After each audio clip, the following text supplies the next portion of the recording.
Hello student, एक बार फिर आपका स्वागत है इस क्लास में जिसमें आप पढ़ने वाले हैं क्लास 5 के संस्कृत की कार्य पुस्तिका, जिसका चैप्टर पढ़ने वाले आज सप्तदश पाठ है, अर्थात 17वां पाठ। इससे पहले हमने इस एक्सरसाइज के इस कार्य पुस्तिका के 17 चैप्टर पढ़ा दिए। उनकी लिंक भी आपको इस वीडियो के डिस्क्रिप्शन बॉक्स में मिल जाएगी। अगर आपने अभी तक कोई चैप्टर नहीं देखा तो आप वहाँ से देख सकते हैं। और आज की एक्सरसाइज है ईद महोत्सव, यानी ईद का त्यौहार के बारे में आपको पढ़ने के लिए मिलेगा। तो इसमें एक्सरसाइज होगी, यहाँ पर कुछ एक्सरसाइज से संबंधित कार्य पुस्तिका में सवाल दिए होते हैं, वो करने होते हैं। उधर से आपने चैप्टर पढ़ा होगा तो आपको इधर अच्छा समझ में आएगा। ठीक, तो चैप्टर भी हम पढ़ा रहे हैं, इसके साथ ही साथ आप उन्हें भी देख सकते हैं। तो 17 चैप्टर है ईद महोत्सव। पहला प्रश्न है का कथयत रेशमा करीम और रहीम। मतलब ये कुछ शब्द वाक्य दिए गए, कथन दिए गए। इसमें हमसे ये पूछा गया कि जो कथन है वो रेशमा ने कहा या करीम ने कहा या रहीम ने कहा। तो जिसने भी कहा है उसके सामने उसका नाम लिख दिया जाना है। जैसे एवं निर्णयम का अक्रोध। एवं निर्णयम का अक्रोध का मतलब ये कि ये निर्णय करता कौन है, मतलब ईद आज है या आज नहीं है, इसका निर्णय कौन करता है। तो ये पूछा था रहीम ने। भ्रातरो ईद महोत्सव कदा भविष्यत। भ्रातरो माने भाइयों, मतलब दो भाइयों के लिए होता है ये भ्रातरो। ईद महोत्सव मतलब ईद का त्यौहार, कदा मतलब कब, भविष्यत मतलब होगा। ईद का त्यौहार कब होगा या ईद का त्यौहार कब आएगा या ईद का त्यौहार कब पड़ेगा। श्वः वयं प्रातः एव ईदगाहं चलिष्याम। श्वः माने कल, यानी आने वाला कल। वयं माने हम सब, प्रातः मीन सुबह, एव माने ही, ईदगाहं चलिष्याम कल सुबह ही हम सब लोग ईदगाह चलेंगे। अद्य चंद्रस्य दर्शनम अभवत। चंद्रस्य का मतलब होता है चंद्रमा के, षष्ठी विभक्ति एक वचन, संबंध कारक। अद्य मतलब आज, आज चंद्रमा के दर्शन होंगे। अभवत मतलब होंगे। वयम माने हम सब, तत्र गमनाय वहां जाकर के, नूतन वस्त्राण एव धारिष्याम। ठीक है, हम लोग वहां जाएंगे और सभी लोग नए नए कपड़े, धारिष्याम मतलब पहनेंगे, नूतन वस्त्राम नए नए कपड़े, धारिष्याम पहनेंगे। ये कहा करीम ने। ठीक, तो जिसने जो कहा था उनके नाम के आगे ये लिखा हुआ, जैसे अद्य चंद्र दर्शनम अवत, ये कहा करीम ने। स्व वयम प्रातः एव ईदगाहम चलिष्याम, ये कहा रहीम ने। और भ्रातरो ईद महोत्सव कदा भविष्यत, ये कहा रेशमा ने। इसी प्रकार सखे एवं निर्णयम का करोत, ये कहा रहीम ने। और अंतिम दो है युवाम, यानी तुम सब, स्व मम गृहम आगच्छतम, तुम सब कल मेरे घर आओगे। ठीक, तो ये कहा रहीम ने। भ्रातरो एत पश्यताम, भाइयों ये देखो, ये कहा है रेशमा ने। तो ये पहला क्वेश्चन इस प्रकार से था। अगला क्वेश्चन समझते हैं। दूसरा क्वेश्चन इस प्रकार से है कि धातुम पुरुषम वचनम च लिखित, यानी उन्होंने जैसे क्रियापद, ये क्रियापद दिए गए, इसकी धातु लिखनी। धातु का मतलब जैसे हम इंग्लिश में पढ़ते हैं वर्ब, हिंदी में क्रिया आते हैं, संस्कृत में उसको धातु कहते हैं। तो उसका पुरुष बताना है, वह प्रथम पुरुष, उत्तम पुरुष या मध्यम पुरुष जो भी है वो बताना, और उसका वचन ही बताना है, एक वचन है, बहुवचन है या दो वचन है। जैसे भविष्यत है, तो भविष्यत की जो धातु होती वो होती भू या भव। ठीक है, तो भविष्यत, ये भविष्यत, भविष्यता, भविष्यंत, भविष्य से भविष्य था, भविष्यथ, भविष्याम, भविष्या, भविष्यामः। तो ये है प्रथम पुरुष एक वचन। तो हमने लिखा प्रथम पुरुष प्रथम है और वचन एक है। अकरोत मतलब किया, तो ये क्र धातु था, ये प्रथम पुरुष में है, एक वचन में है। चलिष्याम यानी ये चल धातु है, चलिष्यामः ये होती है उत्तम पुरुष एक वचन। चलिष्याम नहीं, सॉरी, उत्तम पुरुष बहुवचन। चलिष्यामि, चलिष्यामः, चलिष्याम, चलिष्याओ, चलिष्यामः। तो ये है उत्तम पुरुष बहुवचन। चल धातु है, पुरुष उत्तम है, वचन बहुवचन है। इसी प्रकार से देखो, माँ के आगे अगर विसर्ग लगा हुआ तो एक तरीके से पहचान, ये उत्तम पुरुष बहुवचन होता है। ठीक, और ती लगा हुआ इस प्रकार से तो ये प्रथम पुरुष एक वचन होता है। तो धरिष्यामः भी ध्र धातु है और ये भी उत्तम पुरुष बहुवचन है। आगच्छतम गम धातु है, मध्यम पुरुष द्विवचन है। इसी प्रकार से पश्यताम ये दृश्य धातु है या दृश्य, प्रथम पुरुष, ये द्विवचन है। ठीक, तो इनके पुरुष, धातु, पुरुष और वचन हमने यहाँ लिखे हैं। अगला सवाल समझते हैं। अगला है उचित पदें सह मिलित। इनकी देखो मैचिंग करनी, तो हमने नंबर डाल की मैचिंग कर दी। जैसे एक नंबर की मैचिंग, एक नंबर से होगी ए।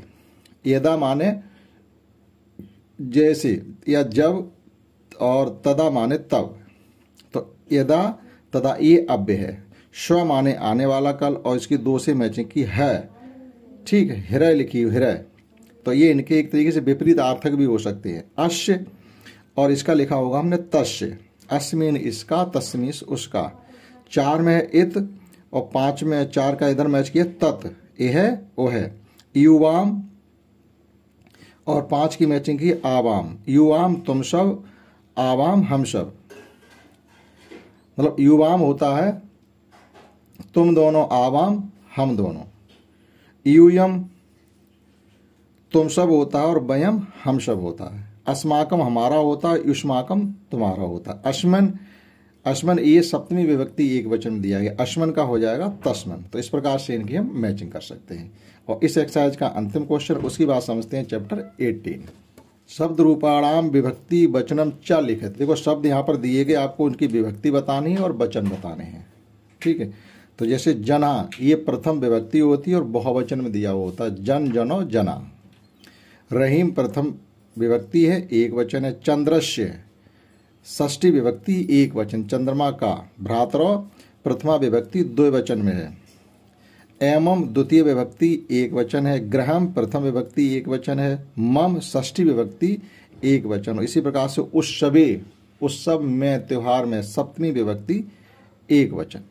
तो इस प्रकार से चैप्टर 17 था, छोटा ही चैप्टर। अब देखते इसके साथ ही चैप्टर 18 और नेक्स्ट चैप्टर 18 इसी में है। अष्टादश पाठा अहिंसा परमो धर्म, यानी अहिंसा ही सबसे श्रेष्ठ धर्म है। इसकी एक्सरसाइज समझते हैं। यहाँ पर दिया गया मंजूषात उचित शब्दानाम चित्वा चित्राणाम नामान लिखत। यहाँ पर कुछ मंजूषात में होता है बॉक्स, ये बॉक्स में कुछ नाम दिए गए हैं, उनके चित्रों के नीचे ये नाम लिखने हैं। जैसे गज हाथी होता, सिंह शेर होता, मकर मगरमच्छ होता, मृग हिरन होता, मयूर मोर होता, सर्प सांप होता, व्याघ्र चीता होता, उल्लूक उल्लू होता, मंडूक मेढक होता और मारजार बिल्ली होती है। तो ये इनके चित्र छपे हुए, उनके नाम, उनके नीचे ही ये नाम यहाँ पर हमने लिख दिए हैं। गज, मयूर, सिंह, सर्प, इसी प्रकार से मगर है, व्याघ्र है, मृग, मंडूक और अंत में ये दिए गए उल्लूक और मारजार बिल्ली।